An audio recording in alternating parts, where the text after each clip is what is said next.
Hello everyone, welcome back to our channel. Welcome back to part 2 of our condominium tour అండి. మా కాండోమినియంలో 7 floors వచ్చేసి only for car parking ఉంటాయి. So 9th ఫ్లోర్లో వచ్చేసి ఇలాగ కామన్ ఏరియా అనేది ఉంటుంది. నేను వీడియో షూట్ చేసిన రోజున అయితే వెదర్ చాలా బాగుంది.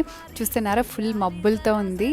అండ్ ఆ టైంలో అంత కూల్గా ఉంది కదా, చక్కగా స్విమ్మింగ్ పూల్లో దిగి ఎంజాయ్ చేయాలనిపించింది. బట్ దెన్ వర్షం స్టార్ట్ అయ్యేలా అనిపించింది కాబట్టి ఇంక మేము ఆగిపోయాము. నాకు పర్సనల్గా మలేషియాలో నచ్చిన ఒక మంచి విషయం ఏంటంటే వీళ్ళు చెట్లను బాగా పెంచుతున్నారండి. 2 పూల్స్ ఉన్నాయి. ఈ చిన్న పూల్ వచ్చేసి ఏంటంటే చిల్డ్రన్స్ కోసం. బెస్ట్ పార్ట్ ఏంటంటే వాళ్ళు వాటర్ ఎంత డెప్త్ ఉన్నది అని మెన్షన్ చేస్తున్నారు. సో మనం చక్కగా కేర్ఫుల్గా ఉండొచ్చు. ఈ ఏరియా వచ్చేసి back side of table tennis court అండి. నా లాస్ట్ షాట్లో మీకు చూపించాను కదా, వాకింగ్ అయితే పర్ఫెక్ట్ ప్లేస్ అండి. So that's it for this video. Please do subscribe to Ace ముచ్చట్లు.